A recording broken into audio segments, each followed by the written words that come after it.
नमस्कार दोस्तों, मैं हूं आपका अपना दोस्त नंदन और आप देख रहे हैं CNDC बाय नंदन। दोस्तों, मैं सबसे पहले आपको सॉरी कहना चाहता हूं कि मैंने जो आपको वीडियो दी थी मल्टीपर्पज ट्रांसफार्मर जो कि आपकी किसी भी एम्पलीफायर के अंदर लग जाए, इस ट्रांसफार्मर को कुछ दोस्तों ने बनाने की कोशिश की और उन्हें कुछ परेशानी आई। बाद में मैंने रियलाइज किया कि कुछ जो परेशानी हो रही थी उन्हें, वो होनी बिल्कुल स्वाभाविक थी।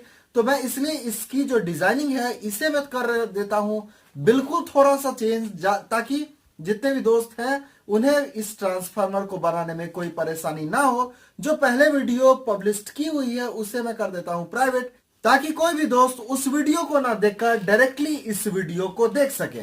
हालांकि इस वीडियो के बाद जो मैं अभी आपसे बात कर रहा हूं, इसके बाद वही वीडियो प्ले होनी है जो कि पहले आपने देखी हुई है। बस जहां में चेंज होनी है वो जगह पे सिर्फ मैं आपको चेंज करके दिखाऊंगा। नमस्कार दोस्तों, मैं हूं आपका अपना दोस्त नंदन और आप देख रहे हैं CNDC बाय नंदन।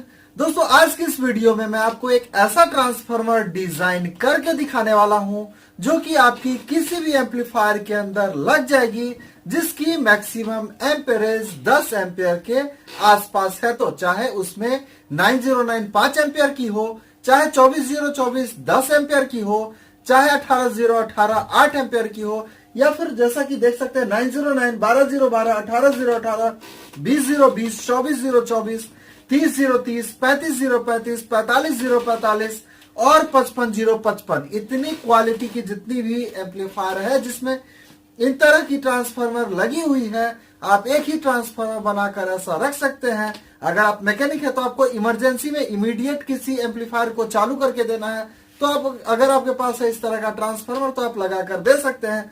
और अगर आपके पास काफी सारा साउंड सिस्टम है और हर साउंड सिस्टम के अंदर, हर एम्पलीफायर के अंदर अलग अलग वोल्टेज की ट्रांसफार्मर लगी है, तो भी आप इस तरीके का एक ट्रांसफार्मर बनाकर रख सकते हैं। किसी भी एम्पलीफायर की ट्रांसफार्मर अगर कभी खराब हो तो आप इसी ट्रांसफार्मर को लगाकर उसे बड़े ही आराम से चालू कर सकते हैं।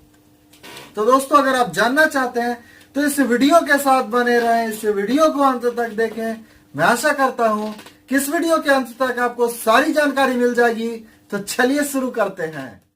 सब्सक्राइब करें ACNDC बाय नंदन चैनल को और बेल आइकन को दबाएं लेटेस्ट टेक्निकल वीडियो सबसे पहले देखने के लिए। दोस्तों, जैसा कि देख सकते हैं कि ये ट्रांसफार्मर मल्टीपल वोल्टेज का है। इसके अंदर से 909 12012 18018 20020 24024 30030 35035 45045 और 55055 ऐसी वोल्टेज इससे बाहर निकाली हुई है।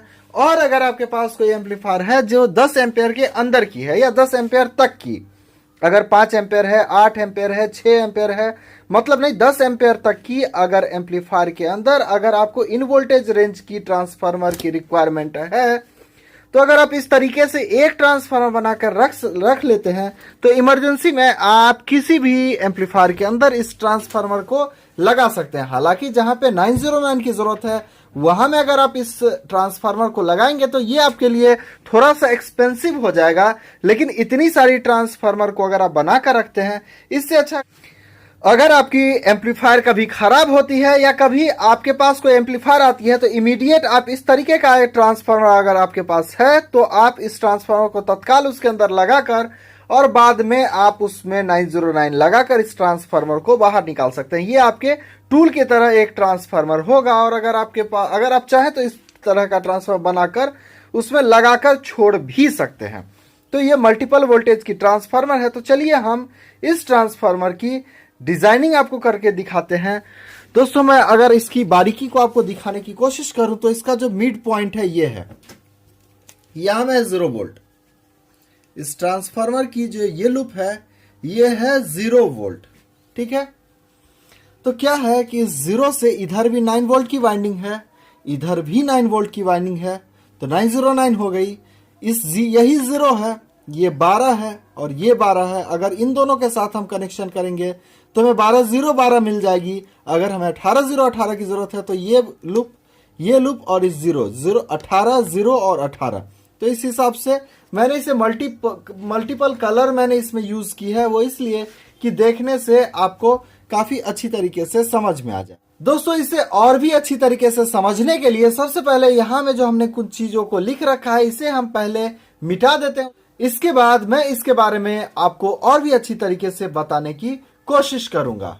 दोस्तों जैसा कि देख सकते हैं यहाँ में है 55 0 55 0 55, 45 0 45, 35 0 35, 30 0 30। इस तरीके से इसमें हर वोल्टेज की लूप यहाँ पे निकली हुई है। बची बात कि कभी कभी इसमें क्या होता है कि आपको ट्रांसफार्मर से कुछ वोल्टेज बढ़ाकर लूप निकालनी होती है।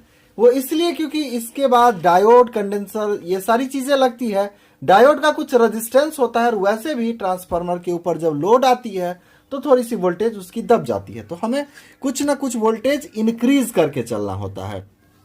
तो दोस्तों इस ट्रांसफार्मर की सारे लूप के ऊपर वोल्टेज तो हम कुछ ना कुछ बढ़ाएंगे, लेकिन अगर मैं वो चीज मैं आपको अगर अभी के अभी दिखा दूं तो वो तब आप कुछ ना कुछ कंफ्यूज हो जाएंगे। तो सबसे पहले इसमें से आपको कितने कितने वोल्ट के ऊपर टेपिंग्स निकालनी है वो मैं आपको क्लियर कर देता हूं, क्योंकि काफी सारे दोस्तों का कंफ्यूजन बस इसी जगह पे आके अटकता है। तो इसलिए मैं आपको इसके आगे की कुछ प्रोसेस मैं सबसे पहले आपको बताता हूं। सबसे पहले यहाँ पे 55 वोल्ट, 45 वोल्ट, 30 वोल्ट, जैसे ये वाइंडिंग यहाँ पे 0 थी, 9 वोल्ट, 12 वोल्ट, 18 वोल्ट, 20, 25 इस हिसाब से है। तो वाइंडिंग तो आप यहाँ से शुरू करते हैं, ठीक है। वाइंडिंग आप यहां से शुरू करेंगे तो आपको कितने कितने वोल्ट के ऊपर लूप निकालनी होगी। तो मैं आपको बताऊं, इसका मैं एक बिल्कुल सिंपल सा मैं आपको फॉर्मूला बता रहा हूं। आप हमेशा इस चीज को बिल्कुल ध्यान में रखेंगे, आपको कोई प्रॉब्लम नहीं आएगी। जैसा कि यहाँ पे 45 के बाद 55 की लूप है, आप एंड से शुरू करें। 45 के बाद 55 की लूप है तो 45 में से 55 को माइनस कर देंगे, 45 माइनस 55। दोस्तों रिजल्ट आया 10, ठीक है। तो यहां पे जो हम लूप निकालेंगे वो 10 वोल्ट के लिए लूप निकालेंगे, सिर्फ 10 वोल्ट के लिए। इससे 45 के बीच कितनी वोल्टेज की ये डिफरेंस है। तो सबसे पहले 35 में हम माइनस करेंगे 45, यहां भी 10 वोल्ट का डिफरेंस है तो यहां भी हम 10 वोल्ट के लिए ही लूप निकालेंगे। इसके बाद यहां में जैसा कि 35 के 30 और 35 के बीच 5 वोल्ट का डिफरेंस है तो हम यहां पे 5 वोल्ट लिखेंगे। शायद आप कहीं हो रहे हो कंफ्यूज, मैं आपको थोड़ा सा और क्लियर करके दिखाना चाहता हूं कि जैसे ये 55 वोल्ट वाली लूप है, ठीक है। तो ये 55 वोल्ट वाली बिल्कुल सेम कलर की लूप है, आप देख सकते हैं। तो 55 वोल्ट के लिए हमें कितनी टर्न यहां पे देनी होगी। तो हम कंप्लीट यहां से यहां तक 55 वोल्ट है, हमें सिर्फ यहां से यहां तक कितनी वोल्टेज देनी है ये हमें देखनी है, क्योंकि सारी की सारी वोल्टेज जुड़कर यहां से यहां तक की फिर हमें 55 वोल्ट होनी है। तो यहां में 45 में 55 अगर माइनस करेंगे तो 10 होगा, 55 में से 45 माइनस करेंगे 10 होगा, ठीक। 45 में से 35 माइनस करेंगे तो यहाँ पे 10 होगा, तो 10 वोल्ट के लिए यहाँ पे। उसके बाद 35 में से 30 अगर घटाएंगे तो 5 वोल्ट के लिए यहाँ पे, ठीक। उसी तरीके से 30 में से 24 को हम घटाएंगे, 30 में से हम 24 को घटाएंगे तो हमें यहाँ पे 6 वोल्ट के लिए लूप निकालना है। आप थोड़ा सा पेशेंस रख के देखें, मैं आपको आगे सारी चीजें क्लियर कर दूंगा। अब दोस्तों हमें यहाँ पे इस 24 वोल्ट के लिए कितनी टर्न देनी होगी। तो 20 में से 24 को माइनस करेंगे तो 4 आनी है, 20 माइनस 24। तो यहाँ पे आपको 4 वोल्ट के लिए लूप निकालनी है। इसके बाद जैसा कि यहाँ पे देख सकते हैं 18-20 में 2 वोल्ट का डिफरेंस है, ठीक है।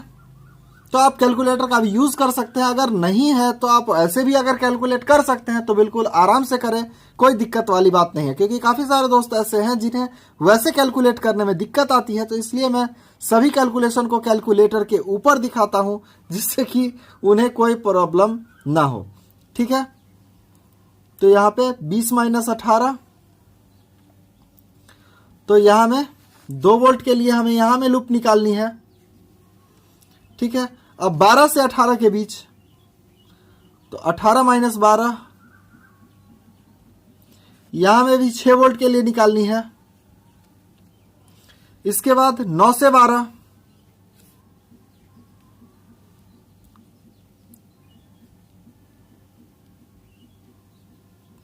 यहां में भी 3 वोल्ट के लिए लूप निकालनी है। इसके बाद जैसा कि 0 से 9 वोल्ट के लिए अगर आपको निकालनी है तो यहां में 0 वोल्ट है, ये इसे आप 0 वोल्ट मान लें, ठीक है, 0 वोल्ट, ये 0 वोल्ट है। तो इस 0 वोल्ट से यहां तक के लिए 9 वोल्ट, ठीक है। अब दोस्तों आप यहां में देखें, ये है हुई। अब दोस्तों आप इसे बिल्कुल 0 मान लें और मैं आपको आगे सारी की सारी वोल्टेज को जोड़कर मैं आपको दिखाता हूं। यहां तक आपको 55 वोल्ट हो जानी चाहिए। ये हुई 0, इसके बाद ये हुई 9 वोल्ट, जैसा कि आप यहां पे देख सकते हैं 9 वोल्ट। अगर हम इसमें यहां में प्लस करेंगे 3, तो जैसा कि यहां में देख सकते हैं 12 वोल्ट के लिए ये टेपिंग्स निकल गई, जैसा कि देख सकते हैं, ठीक है। 12 के लिए यहाँ पे 3 वोल्ट हमने यहाँ पे इंक्रीज की, यहाँ पे 12 वोल्ट आ गई। इसके बाद हम फिर से इसमें 6 वोल्ट यहाँ पे इंक्रीज करते हैं, देख सकते हैं यहाँ पे 18 वोल्ट मिल गई, देख सकते हैं रिजल्ट आपको 18 मिल रहा है। फिर यहाँ में 20 वोल्ट के लिए यहाँ पे हम 2 वोल्ट यहाँ पे इंक्रीज करेंगे, तो प्लस, और ये 2,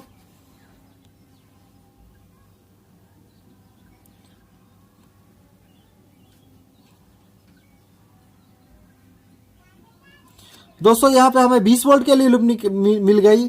और फिर इस 20 में जब फिर हम 4 वोल्ट अगर जोड़ेंगे, तो फिर 4 वोल्ट अगर हम जोड़ेंगे तो यहाँ पे हमें 24 वोल्ट मिल गई। इसके बाद फिर से हमें 6 वोल्ट इसमें इंक्रीज करेंगे तो हमें 30 वोल्ट मिल जाएगी। बिल्कुल इसी तरीके से ट्रांसफार्मर आपकी काम करेगी। देखिए यहाँ पे 30 वोल्ट हो गई। फिर यहाँ में इस 35 के लिए यहाँ पे 5 वोल्ट अगर हम फिर से इसमें जोड़ेंगे, तो यहाँ पे देख सकते हैं 35 वोल्ट हो गई। ठीक इसी तरीके से सारी की सारी वोल्टेज हमारी निकलनी है। तो जैसा कि मैंने इस साइड में सारी की सारी वोल्टेज इंक्रीज की, वैसे ही आपको इधर में भी वोल्टेज इंक्रीज करनी है। यहाँ में भी 9 वोल्ट, इसके बाद 3 वोल्ट। सेम आपको आप कलर वाइज भी कर सकते हैं, वैसे आप अपने वोल्टेज के हिसाब से भी। मुझे उम्मीद है आप अच्छी तरीके से समझ चुके होंगे। उसके बाद फिर यहाँ से 6 वोल्ट के लिए, यहाँ पे फिर 2 वोल्ट के लिए, फिर यहाँ पे 4 वोल्ट, फिर यहाँ पे 6 वोल्ट, फिर यहाँ पे 5 वोल्ट, फिर यहाँ पे 10 वोल्ट और फिर यहाँ पे 10 वोल्ट। अगर आप इन सारे वोल्टेज को अगर आप एक साथ जोड़ेंगे, मैं आपको थोड़ा सा और अच्छी तरीके से दिखाने की कोशिश करूं। अगर दोस्तों आप यहां से लेकर यहां तक की सारी वोल्टेज को अगर आप जोड़ देंगे, तो आपको 110 वोल्ट देखने को मिल जाएगी। यानी कि यहां पे भी 55 वोल्ट, यहां पे भी 55 वोल्ट। तो यहां पे आपने किस हिसाब से वोल्टेज निकाली आपको समझ में आ गया होगा। और यहाँ पे सारी की सारी वोल्टेज जुड़ती जाती है और यहां से यहां तक आपको 55 वोल्ट देखने को मिल जाता है। यहां से यहां तक आपको 55 वोल्ट देखने को मिल जाता है। और दोस्तों इस हिसाब से आप एक ट्रांसफार्मर की डिजाइनिंग करते हैं। अब बची बात कि इसमें हम वायर कौन सा यूज करेंगे, कोर कौन सा यूज करेंगे, गेज कौन सा यूज करेंगे। तो अब दोस्तों मैं आपको बताता हूं कि इस ट्रांसफार्मर को बनाने के लिए आपको कौन सा कोर यूज करना है, कौन सी गेज वायर यूज करनी है और कितनी कितनी टर्न्स आपको लगानी है। तो दोस्तों इस ट्रांसफार्मर को बनाने के लिए हम 4 नंबर की कोर इस्तेमाल करेंगे। 4 इंच इसका स्ट्रैक होगा। स्ट्रैक क्या होती है वो मैं आपको दिखाऊं। जैसा कि देख सकते हैं ये है एक ट्रांसफार्मर और ये है कोर, ठीक है, ये साइज ऑफ कोर है और ये है इसकी स्ट्रैक। इसे हम जितनी चाहे मोटी कर सकते हैं। तो मिस्टेक पिछली वीडियो में जहां मैं बतानी थी 6 नंबर की कोर, मैंने आपको बता दी 4 नंबर की कोर। बाकी की पूरी वीडियो बिल्कुल वही है और आगे की वीडियो बिल्कुल वही होने वाली है। वैसे आगे जितने जगह 4 नंबर कोर कहा जाए आप उसे 6 नंबर समझे, बाकी पूरा का पूरा सिस्टम बिल्कुल सेम है। ये वो मैं आपको दिखाऊं। जैसा कि देख सकते हैं ये है एक ट्रांसफार्मर और ये है कोर, ठीक है, ये साइज ऑफ कोर है और ये है इसकी स्ट्रैक। इसे हम जितनी चाहे मोटी कर सकते हैं। तो इसमें जो हम कोर इस्तेमाल करेंगे वो करेंगे 4 नंबर की कोर होगी, ठीक है, और इसकी स्ट्रैक होगी 4 इंच। इससे इसकी मोटाई हम 4 इंच रखने वाले हैं 4 नंबर कोर की, ठीक है। अब दोस्तों इस 4 नंबर कोर के अंदर हम अपने ट्रांसफार्मर के लिए कितनी टर्न्स लगाएंगे, इसके लिए क्या करना होगा कि इसकी जो बीच वाली पट्टी है, सबसे पहले इसकी चौड़ाई लिखनी होगी। तो इसकी चौड़ाई हमने माप कर यहाँ पे लिख दी है 1.5 इंच, 1.5 इंच। तो सबसे पहले यहाँ पर हम लिखेंगे 1.5 इंच। दोस्तों जैसा कि देख सकते हैं ये है 4 नंबर की कोर और इसकी बीच वाली जो पट्टी है ये है 1.5 इंच, जैसा कि ये देख सकते हैं, ये है 6 नंबर की कोर। इसकी जो बीच वाली पट्टी है ये है 1.5 इंच, 1.5 इंच, यानी कि दोनों कोर की जो बीच वाली पट्टी है वो बिल्कुल सेम सेम होने वाली है। इसलिए इसका जो कैलकुलेशन है, ये कैलकुलेशन भी इसका बिल्कुल सेम होने वाला है। तो जो मैंने पिछली वीडियो में यहाँ पे 4-4 जो मैंने आपको दिखाई थी, इसे आप 6-4 मान लें। ठीक है, आगे की वीडियो बिल्कुल वही होगी जो मैंने पिछली वीडियो में आपको दिखाई है। आप सारी की सारी चीज वही समझे, सिर्फ आपकी जो यहाँ पे कोड है वो 6 नंबर हो जाएगी, बाकी पूरा का पूरा कैलकुलेशन वही होगा, 6-4-4 इंच बिल्कुल वही होगी। और बाकी पूरी की पूरी कैलकुलेशन इसलिए वही होगी क्योंकि इस 4 नंबर कोर की जो बीच वाली पट्टी है इसकी भी चौड़ाई 1.5 इंच है। ठीक है दोस्तों, आगे की वीडियो में जितने जगह मैंने यहाँ पे आप 4 नंबर जो आपको लिखी दिखेगी, आप इसे 4 नहीं, आप इसे 6 नंबर की कोर समझे। और जहां में मैंने आपको बोला है कि 4 नंबर कोर, आप उसे 6 नंबर मान के चले। बाकी पूरी की पूरी सिस्टम बिल्कुल सेम होने वाली है। आप इस तरीके से बेखौफ ट्रांसफार्मर बनाए, बिल्कुल अच्छी तरीके से ट्रांसफार्मर वर्क करेगी। 5 इंच और इसे हम गुना करेंगे 4 के साथ। 4 ये जो हमारी स्ट्रैक हम 4 इंच रखने वाले हैं इसके साथ, तो हम इन दोनों को आपस में गुना करते हैं। तो गुना करते हैं 1.5 को गुना करते हैं 4 के साथ, 4 इंच स्ट्रैक के साथ। ठीक है दोस्तों, हमें यहाँ पे जो रिजल्ट मिला वो मिला 6। ठीक है, अब दोस्तों हम इसके लिए जो कोर इस्तेमाल करते हैं वो है C6 कोर, 92 कोर या फिर इस टाइप की जो भी कोर है, इसके साथ जो हम फार्मूला अपने कैलकुलेशन में लेते हैं वो लेते हैं 7.5। तो 7.5 में हम भागा देंगे इस 6 के साथ। ठीक है, तो हम 7.5 में भाग देंगे इस 6 के साथ, तो हमें जो यहाँ पे रिजल्ट मिला वो मिला 1.25। 1.25 ये 1.25 क्या हुई? ये हुई हमारी टीपीवी या टीपीवी यानी कि टर्न्स पर वोल्ट। ये हुई 1.25, यानी कि इस ट्रांसफार्मर के अंदर 1 वोल्ट को ड्रॉप करने के लिए हमें 1.25 टर्न देना होगा, यानी कि 1.25 टर्न देना होगा। और 1 वोल्ट वापस लेने के लिए भी हमें इस ट्रांसफार्मर के अंदर 1.25 टर्न देना होगा। ठीक है, अब दोस्तों देखने वाली बात यह है कि जितनी भी वोल्टेज हम यहाँ पे निकाल रहे हैं, 10 वोल्ट, 5 वोल्ट, 6 वोल्ट जो भी है, इसके ऊपर हम 1 वोल्ट को इंक्रीज करेंगे। अगर हम 1 वोल्ट हर टिपिंग के ऊपर इंक्रीज करते हैं तो जैसा कि यहाँ में देख सकते हैं 1 2 3 4 5 6 7 8 9 टर्न है, तो हमारी कंप्लीट यहाँ से यहाँ तक में 9 वोल्ट इंक्रीज होगी और इस 0 से इधर में भी 9 वोल्ट इंक्रीज होगी। जितनी हमें चाहिए है उतनी हमारी इंक्रीज हो जाएगी। तो हम क्या करेंगे कि जैसे कि ये 10 वोल्ट है तो यहाँ पे हम 11 वोल्ट के लिए करेंगे। ठीक है, तो इसकी कैलकुलेशन हम करेंगे 11 वोल्ट के लिए कितनी टर्न, तो 11 सबसे पहले लिखेंगे और इसे हम गुना करेंगे हम अपने टीपीवी के साथ जो कि है 1.25। तो हमें जो रिजल्ट मिल रहा है वो मिल रहा है 13.75। तो हम यहाँ पे 14 टर्न डाल देंगे। ठीक है, 14।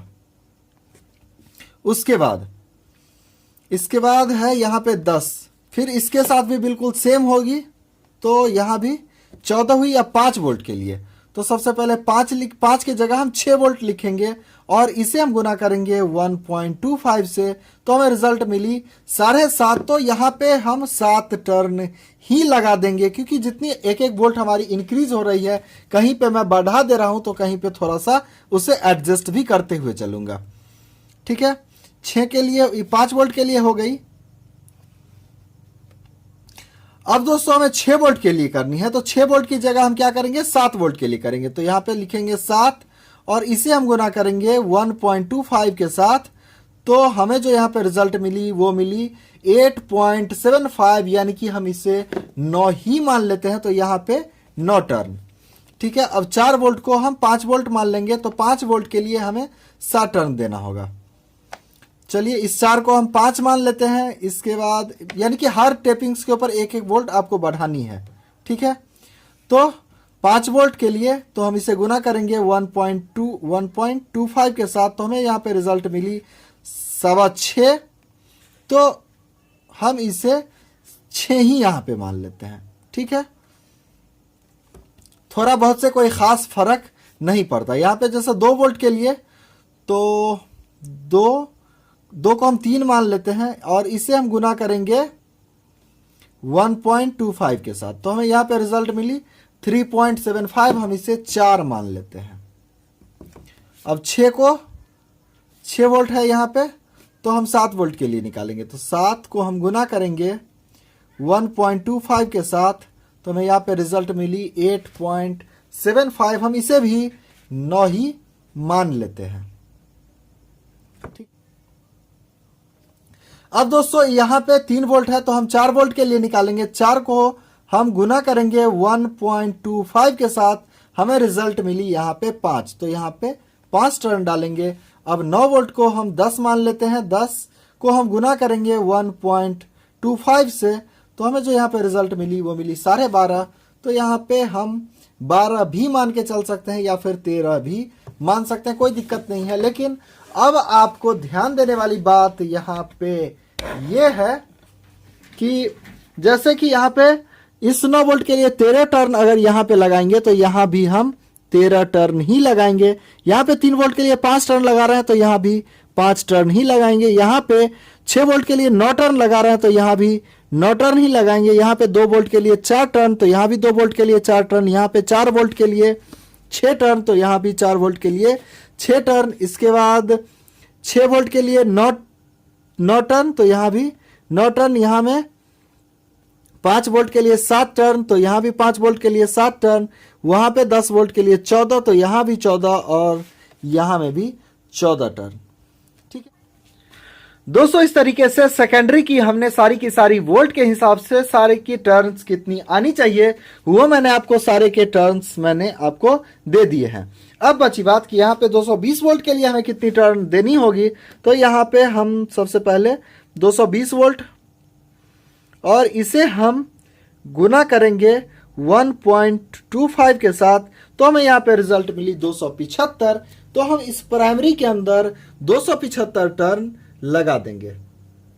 ठीक है, अब बची बात कि इसके अंदर हम गेज कौन सा यूज करेंगे। दोस्तों, इसके प्राइमरी के अंदर जो हम वायर यूज करेंगे वो करेंगे SWG 18 नंबर की। ये आपकी 220 वोल्ट वाली जो वाइंडिंग होगी प्राइमरी में उसके साथ, और सेकेंडरी के लिए जो हम यूज करेंगे SWG ये करेंगे हम 15 नंबर।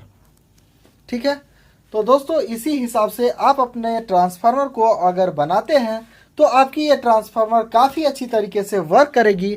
और अगर आपके पास इमीडिएट कोई ट्रांसफार्मर आ जाती है, कोई एम्पलीफायर आ जाती है जिसमें इस वोल्टेज रेंज की कोई ट्रांसफार्मर की रिक्वायरमेंट है, तो आप बड़े ही आसानी से लगा सकते हैं। तो दोस्तों, मैं उम्मीद करता हूं कि हमारी बनाई वीडियो आपको पसंद आई और इस वीडियो से आपको कुछ नया सीखने को मिला। दोस्तों, हमारी वीडियो अगर आपको आई पसंद तो प्लीज़ लाइक करें, और आपका कोई भी सवाल या सुझाव है तो हमें कमेंट बॉक्स में ज़रूर लिखें। वीडियो को अंत तक देखने के लिए आप सभी दोस्तों का बहुत बहुत धन्यवाद। सब्सक्राइब करें ACNDC बाय नंदन चैनल को और बेल आइकन को दबाएं लेटेस्ट टेक्निकल वीडियो सबसे पहले देखने के लिए।